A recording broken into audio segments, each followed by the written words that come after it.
اعوذ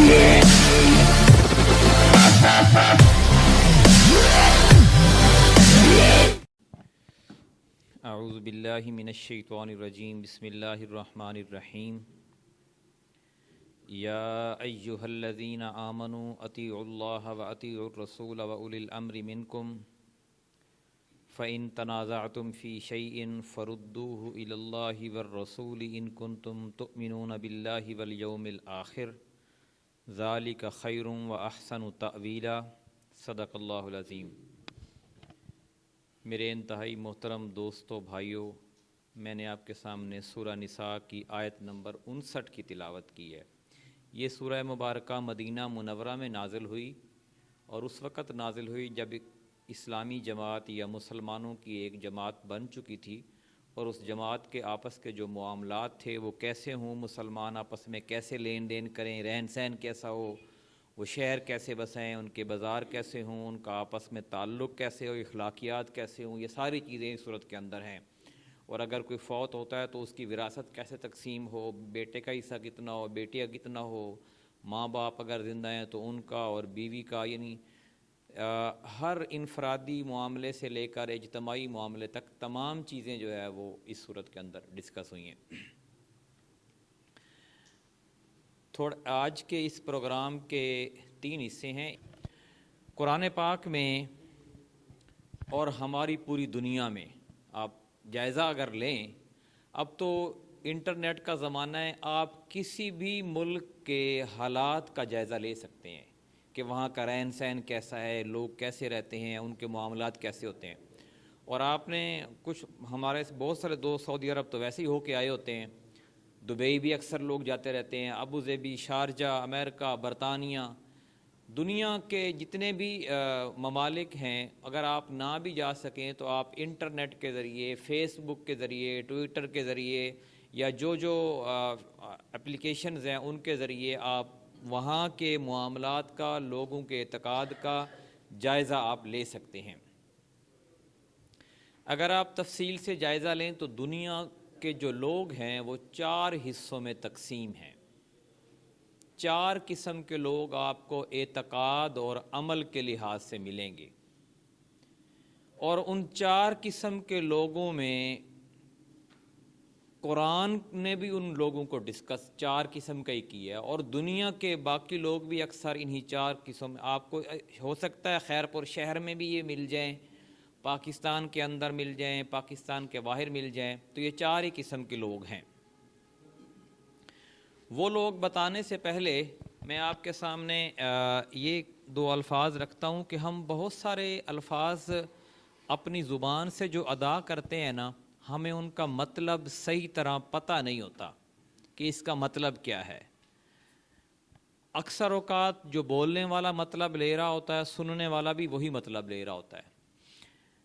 مثلاً ہمارے ہاں یہ لفظ اسلام بڑی کثرت سے بولا جاتا ہے، لیکن بہت کم لوگوں کو پتہ ہوتا ہے کہ اسلام کا مطلب کیا ہے۔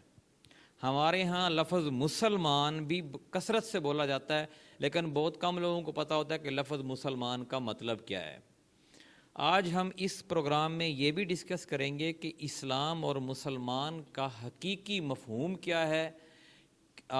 یہ جو لفظ استعمال ہوئے ہیں قرآن کے اندر، اللہ تعالیٰ نے اس کی تعریف کیا کی ہے۔ ظاہر ہے جس نے اس کائنات کو بنایا ہے، جو اس کا خالق ہے، اس کے پاس جو علم ہے وہ ظاہر ہے سب سے وسیع ہے، اور اسی علم سے ہی باقی لوگوں کو علم ملے ہیں۔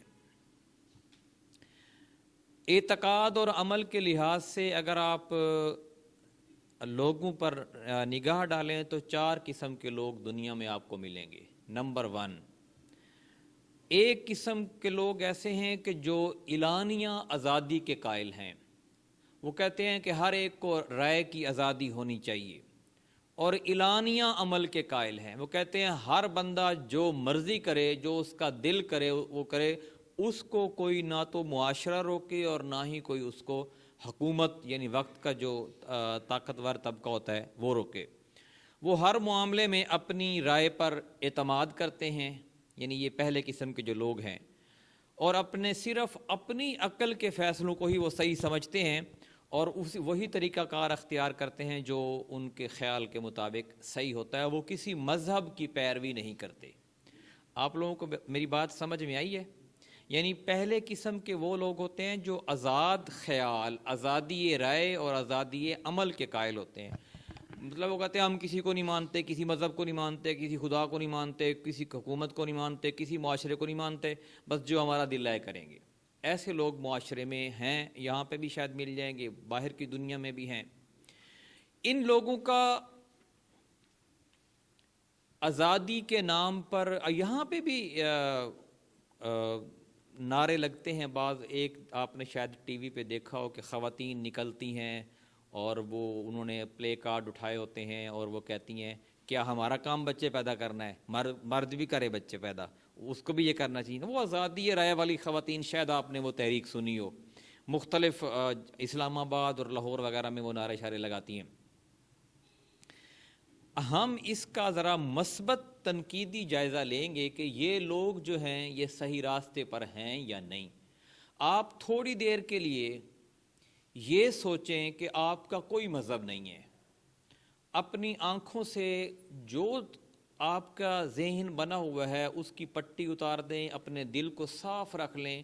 آپ یہ سمجھیں کہ آپ نو مولود بچے ہیں، آپ کو کچھ نہیں پتہ دنیا کیا ہوتی ہے، معاشرہ کیا ہوتا ہے، مذہب کیا ہوتا ہے، اللہ کیا ہوتا ہے، رسول کیا ہوتا ہے، آپ کو کچھ بھی نہیں پتہ۔ تھوڑی دیر کے لیے یہ آپ ذہن اپنا صاف کر لیں، یعنی آپ کے اندر کوئی خاص تعصب نہ ہو، نہ کسی کے خلاف نہ کسی کے حق میں۔ پھر آپ جائزہ لیں کہ یہ جو 4 قسم کے لوگ ہیں ان میں سے صحیح کون ہے، اور یہ جائزہ آپ پوری نیک نیتی کے ساتھ لیں، کسی کی طرفداری نہیں کرنی کہ نہیں بس وہ ٹھیک ہے، اور آپ نے اپنے ذہن کی آواز سے لبیک کہنا ہے کہ ہاں یہ گروہ جو ہے یہ ٹھیک ہے۔ جب آپ اپنے ذہن کی آواز سے لبیک کہیں گے تو پھر آپ اس گروہ کے ساتھ دل سے کھڑے ہوں گے جو گروہ آپ کے خیال میں صحیح ہوگا۔ لیکن اگر آپ دل سے نہیں مانیں گے تو دنیا کی دولت اور دنیا کی چمک دمک اور اقتدار اور خوبصورتی اور یہ ساری چیزیں آپ کو وقتی طور پر تو ہو سکتا ہے متاثر کر دیں، لیکن دل آپ کے نہیں جیت سکتے۔ دل وہی جیتتی ہے چیزیں جو آپ کے دل کو لگتی ہیں۔ اس لیے آپ دیکھیں کہ بہت ساری تحریکیں جو شروع ہوئی ہیں وہ نظریاتی تحریکیں تھیں، اور نظریات کی بنیاد پر لوگوں نے جانیں بھی دیں۔ جان کتنی قیمتی چیز ہے، لوگ جان دیتے تھے اور کہتے تھے کہ میں تو کامیاب ہو گیا۔ لوگوں نے اپنے مال بھی کھپائے، اپنے خاندان کو بھی قربان کیا، بچے تک قربان کر دیے، صرف اس لیے کہ ان کے ذہن میں ایک خاص نظریہ تھا اور وہ نظریے کو ہی صحیح سمجھتے تھے۔ پہلا گروہ جیسے میں نے عرض کیا آزادی کے نام پہ ہی مرتا ہے، لیکن اس کو یہ پتہ نہیں ہے کہ آزادی کی حدود کیا ہیں۔ میں آپ کو ایک چھوٹی سی مثال دیتا ہوں۔ ہم ایک محلے میں رہتے ہیں، اس کی ایک گلی ہے، اس گلی میں 10 گھر ہیں، یہ سارے آزاد خیال لوگ ہیں۔ اب اس آزادی کی حدود کیا ہے؟ کوئی نہ کوئی تو حدود ہوتی ہیں آزادی کی۔ ایک گھر والا اٹھتا ہے دوسرے گھر میں چلا جاتا ہے، وہ کہے گا کہ بھائی خیر ہے، کہتا ہے یار آزادی ہے، میں جدھر مرضی چاہوں۔ یہ جو شہر بسا ہوا ہے یا محلہ ہے یا گلی ہے، پھر وہ جس کے گھر وہ گیا ہے وہ اس کے گھر چلا جائے گا، اس کی فرض کرے وہ جاتا ہے، اس کی کوئی چیزیں اٹھا لیتا ہے یا اس کے ساتھ زیادتی اس کے بچوں کے ساتھ کرتا ہے، تو دوسرا جو ہے وہ پھر اس کے گھر چلا جاتا ہے۔ پھر وہ دیکھیں گے کہ یہ جو آزادی ہے، وہ کہیں گے کہ یار یہ کون سی آزادی ہے، بلکہ یہ تو ہمارے اوپر ایک نقصان والی آزادی آ گئی ہے کہ ہمارا نقصان ہو رہا ہے، ہماری کوئی چیز بچ نہیں رہی۔ تو گویا یہ جو 100% آزادی ہوتی ہے نا، یہ ہمارا یہ خیال ہے کہ بے شک فکر اور عمل کے لحاظ سے ایک حد تک آزادی ٹھیک ہے، لیکن ہر معاملے میں اتنی آزادی دی جائے کہ ہر بندہ شتر بے مہار ہو، اس سے شاید انسان انفرادی طور پر تو چل جائے لیکن وہ معاشرتی طور پر کامیاب نہیں ہو سکتا۔ آپ لوگوں کو میری بات سمجھ میں آئی ہے؟ کوئی اگر اس کا تھوڑا سا خلاصہ بیان کر دے تو۔ میں نے یہ گزارش کر رہا تھا کہ فکر کی اور اعمال کی جو آزادی ہے وہ ایک حد تک تو صحیح ہوتی ہے جب بندہ اپنے تک ہوتا ہے، لیکن جب وہ بندہ معاشرے میں رہ رہا ہوتا ہے تو وہ آزادی جو ہے وہ ایک کی آزادی دوسرے کے لیے قربانی بن جاتی ہے۔ جیسے میں نے گزارش کی کہ اگر ایک بندہ اٹھتا ہے دوسرے کے گھر میں چلا جاتا ہے، جو چاہے اس کا سامان اٹھا لیتا ہے، اس کی بچیوں کو بھگا کے لے جاتا ہے، یا اس کی جائیداد پہ قبضہ کر لیتا ہے، وہ کہتا ہے جی معاشرہ آزاد ہے، میں آزاد ہوں اس لیے۔ تو یہ جو آزادی ہے، یہ جس کی لاٹھی اس کے بھینس کے قانون کو جنم دیتی ہے۔ جو پھر طاقتور ہوگا اس کی مانی جائے گی، اور جو غریب ہوگا اس کی کہیں نہیں چلے گی۔ یعنی آزادی یہ رائے سے یہ نقصان ہوتا ہے۔ دوسری بات، جو گروہ یا جو شخص اس گروہ میں شامل ہوتا ہے وہ یہ سمجھتا ہے کہ اس کی جو عقل ہے وہ سب سے بالا تر ہے، وہ سب سے زیادہ ذہین ہے، اور اس نے عقل کی حدوں کو پار کر لیا ہے، اس لیے جو وہ فیصلہ کر رہا ہے وہ بالکل ٹھیک کر رہا ہے، اور جس راستے پر چل رہا ہے وہ بالکل ٹھیک چل رہا ہے۔ یعنی اپنی عقل کو وہ دوسروں کی عقل پر ترجیح دیتا ہے، اس لیے وہ اپنے آپ کو اپنے آزاد سمجھتا ہے اور اپنا حکم چلانا جانتا ہے۔ دوسری بات کہ وہ یہ سمجھتا ہے کہ جو میں نے منزل شروع کی ہے، جو سفر جس کا آغاز کیا ہے، جیسے میں اس کی ابتدا کو جانتا ہوں ویسے ہی میں اس کی انتہا کو بھی جانتا ہوں کہ یہ ختم کا ہوگا تو کیا ہوگا۔ یعنی وہ اپنے آپ کو اتنا ذہنی طور پر اپنا غرور اور گھمنڈ میں چلا جاتا ہے، جس کی وجہ سے اس طرح کے لوگ، جیسے امریکہ میں آپ دیکھیں کہ وہ لوگ اب اپنی اسمبلیوں میں یہ کہنا شروع ہو گئے ہیں کہ یہ جو اس طرح کی آزادی ہے نا، یہ ٹھیک نہیں ہے کہ بندہ عورت ملتے ہیں، ایک دوسرے کے ساتھ تعلق قائم کرتے ہیں، بچے ہوتے ہیں، بندہ چھوڑ کے چلا جاتا ہے، بچے کہیں اور ہوتے ہیں اور بیوی چھوڑ کے کہیں اور چلی جاتی ہے۔ تو بچوں کے سر کے اوپر یہ جو پرورش ہوتی ہے وہ ان کے خیال وہ کہتے ہیں جو مشرق کے ممالک میں جیسے پاکستان ہے یا باقی ممالک ہیں، ان میں جو پرورش ہوتی ہے وہ باپ بھی کر رہا ہوتا ہے اور ماں بھی کر رہی ہوتی ہے، بچوں کے اوپر دونوں کی پرورش کا ہاتھ ہوتا ہے۔ تو ہمارے جو نسل تیار ہو رہی ہے اس کے اوپر ماں کا تو کچھ ہوتا ہے، باپ کا تو بالکل ہی نہیں ہوتا۔ تو یہ جو اولاد بن رہی ہے، نسل تیار ہو رہی ہے، اس سے یہ جب کل ہمارے ملک پہ حکومت کرے گی تو ہمارے پاس جو تہذیب ہے، اس تہذیب کو دنیا کو دینے کے لیے کچھ بھی نہیں بچے گا، لوگ ہم سے متنفر ہونا شروع ہو جائیں گے۔ اس کا تذکرہ قرآن پاک میں یہ جو پہلا گروہ میں نے آپ کے سامنے ڈسکس کیا ہے، قرآن پاک کی متعدد آیات میں اس کا تذکرہ آیا ہے۔ سورہ یونس آیت نمبر 66 ہے، جو لوگ خدا کے سوا دوسروں کو خدائی کا حصہ دار ٹھہراتے اور ان کو پکارتے ہیں، جانتے ہو وہ کس چیز کی پیرو ہیں؟ وہ صرف گمان کے پیرو ہیں اور محض اندازے پر چلتے ہیں۔ یعنی ان کے پاس کوئی ایسا نالج تو نہیں ہے کہ جو واقعی وہ سچ کا نالج ہو۔ ہر بندہ کوئی چاہتا ہے تو گائے کے آگے ہاتھ باندھ کے کھڑا ہوا ہے، کوئی مٹی کے بت کے آگے ہاتھ باندھ کے کھڑا ہوا ہے، کوئی کسی عمارت کے آگے، کوئی کسی شخص کے آگے، کوئی کسی ہستی کے آگے۔ ان کے پاس اس چیز کا صحیح علم نہیں ہے کہ جس کے سامنے میں جھکا کھڑا ہوں، جس کے قانون پر میں عمل درآمد کر رہا ہوں، یہ چیز یا یہ شخص یا یہ ہستی واقعی اس لائق ہے کہ اس کی ہر بات مانی جائے۔ تو وہ ایسے جو لوگ ہوتے ہیں وہ صرف گمان پر چلتے ہیں، ان کے پاس کوئی دلیل نہیں ہوتی اس کی کہ جو آپ عمل کر رہے ہو یا جس کے پیچھے آپ چلے ہو اس کی کیا فائدہ ہوگا آپ کو۔ سورہ النجم آیت نمبر 23-24 میں آیا ہے، وہ گمان اور اپنے نفس کی خواہشات کے سوا کسی اور چیز کی پیروی نہیں کرتے، حالانکہ ان کے پروردگار کی طرف سے ہدایت آ چکی ہے۔ کیا انسان کے لیے وہی چیز حق ہے جس کی وہ تمنا کرے؟ یعنی انسان کو جو دل میں آئے کرے وہی ٹھیک ہوتا ہے۔ ایسا تو وہی ٹھیک ہو سکتا ہے جب انسان عقل کل ہو جائے، اور عقل کل تو ظاہر ہے، عقل کل اگر ہم میں سے ہر بندہ ہی عقل کل ہو تو ہم کسی کی بات بھی نہ مانیں تو معاشرہ کیسے پھر قائم ہوگا؟ ہم میں سے ہر ایک کو اپنی رائے قربان کرنی پڑتی ہے، اور پھر دوسرے کی بات کو بعض اوقات ترجیح دینی پڑتی ہے، بعض اوقات آپ کو اپنی بات پہ۔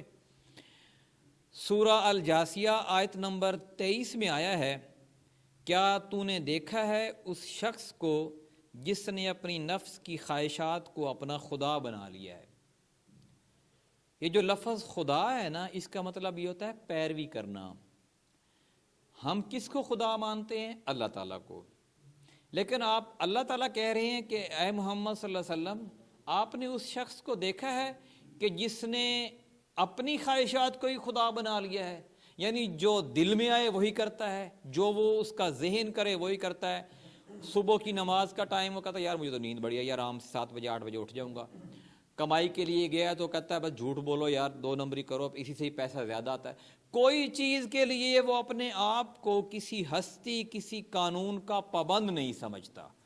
ایسا شخص فرمایا کہ اے نبی صلی اللہ علیہ وسلم، آپ نے اس شخص کو دیکھا ہے جس نے اپنی نفس کی خواہشات کو اپنا خدا بنا لیا ہے، باوجود اس کے وہ علم رکھتا ہے، مگر اللہ نے اسے گمراہ کر دیا، اس کے کانوں اور اس کے دل پر مہر لگا دی، اس کی آنکھوں پر پردہ ڈال دیا۔ اب اللہ کے بعد کون ہے جو اس کی رہنمائی کرے گا؟ سورہ القصص آیت نمبر 50 میں آیا ہے، اور اس شخص سے زیادہ گمراہ کون ہوگا جس نے اللہ کی ہدایت کی بجائے اپنے نفس کی پیروی کی؟ ایسے ظالم لوگوں کو اللہ کبھی ہدایت نہیں دیتا۔ یہ ہے پہلے گروہ۔ اس کے علاوہ بھی متعدد آیات ہیں جو قرآن پاک میں ہیں۔ یہ چند آیات، میں نے 5 آیات آپ کے سامنے رکھی ہیں کہ جن میں ان لوگوں کا تذکرہ ہے کہ جن کا کوئی دین ایمان نہیں ہوتا، بس جو دل میں آتا ہے وہی کرتے ہیں۔ یہ پہلا گروہ ہے۔ دوسرا گروہ کیا ہے؟ دوسرا جو گروہ ہے